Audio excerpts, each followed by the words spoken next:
Why a Mk1 Golf Cabriolet Rivage? Having had a fairly German car back catalogue, I went back to my roots. I started my Volkswagen journey aged 18 with my first Golf, a Mark II GTI, and from that point onwards I've always enjoyed fixing, sorting, detailing as a hobby. Having moved from Volkswagen to another German brand, whereby the engine is considered by some to be in the wrong place, I fell back into the Volkswagen scene, buying a Volkswagen T6 camper van. A Mark II Golf GTI big bumper was restored after this, followed by a car I had always lusted after, a Corrado VR6 Storm, having only managed a Corrado 16 valve in my younger days. This Storm was a fantastic, lovely car, but unfortunately, like most of the cars, once I complete the project, I lose interest, sell them and start looking for another project. The Rivage, like the Corrado Storm, it was a run-out model, similar colour schemes and even the same gear knob as the Corrado Storm, so my hunt was on to find a scarce Volkswagen Golf Rivage. I wanted a late model with leather interior and either green or blue exterior colour, the only two colours available. I think that there was 470 Rivage Golfs produced, and with 252 of those being the leather models, I knew it was going to be fairly hard to find and track down a car. I didn't want a tired or abused car, nor did I want a car that was modified or missing any of the factory Rivage options. Having a flick through the usual places, I saw a Rivage advertised. A look at the advert and the pictures showed it was a fairly nice example, but the car had been off the road for 13 years.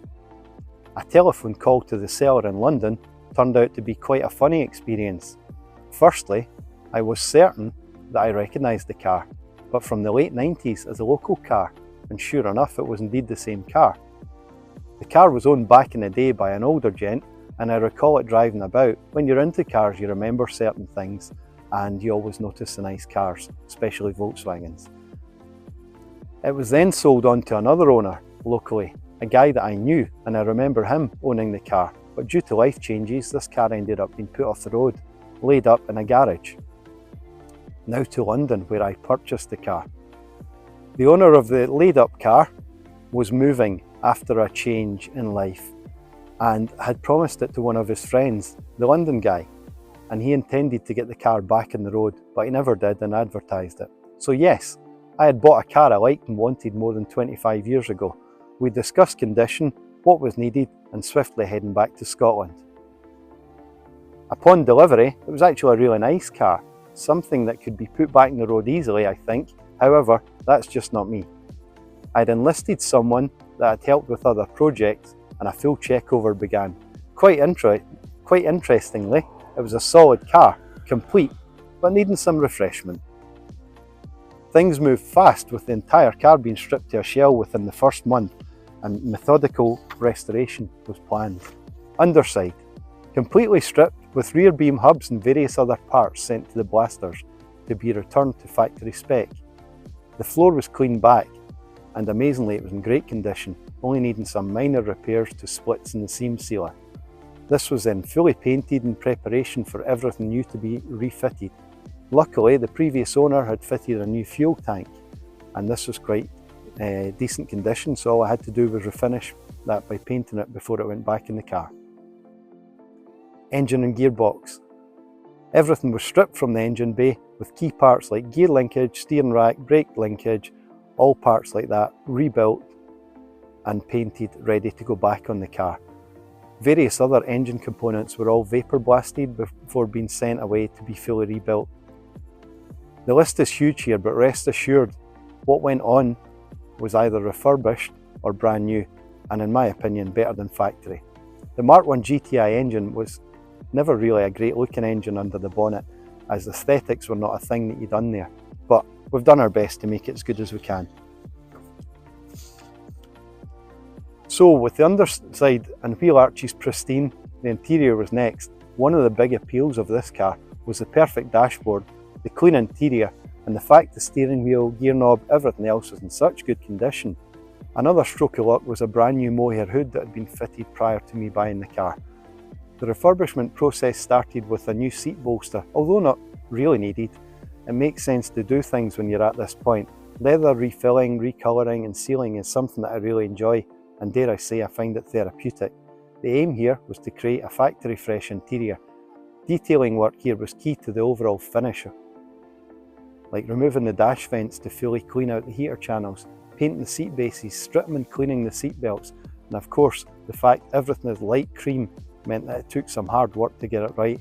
The carpets are the originals and show testament to the work that I done in it. By this point the car was like a brand new car underneath. Fuel pipes, brake pipes, exhaust, fuel system, the entire brake, suspension system and components all replaced. Factory clips, mountings, you name it, it was all done. The engine bay repainted and the immaculately rebuilt engine refitted in the pristine bay. The interior all completed, it was now time for the bodywork. This 6-month process left me with the perfect car and a flawless finish. Like most 30-plus-year-old cars, what looks to be like a small rust area is usually a bit more behind things. But overall this car was in good condition. Nonetheless, rear inner and outer arches were done, new rear panel and some other panels at the rear were replaced. The cabriolet hood, that was removed along with the bonnet, doors, glass, basically everything so the car could be done correctly. Whilst the car was in the body shop, I got busy ordering new parts, lights, clips, replacement badges, decals, seals, just about anything that showed any wear. The wheels were also done at this stage. Although not to factory, I wanted these to have a little shine to them, and to be honest, getting a swirlless finish tested me a bit, but I got the result in the end. Why so excessive?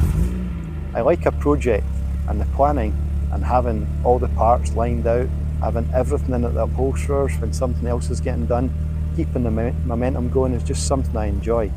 I enjoy getting things right and feel that this is one of the best projects I have completed. My favourite part as always is the last 10%, which is the final stages and the bits that matter. So what now?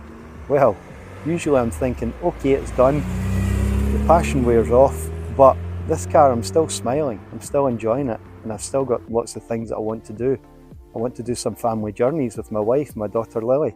I want to spend some time just going to local shows, just doing lots and lots of things in it. So the best part for me are taking something and making a plan to create something that's the best possible level. Completing this and being happy with the result. And with the backstory of the car, it seems to have found its way back to the old town. I'm Jamie, this is my Mk1 Golf Cabriolet Rivage.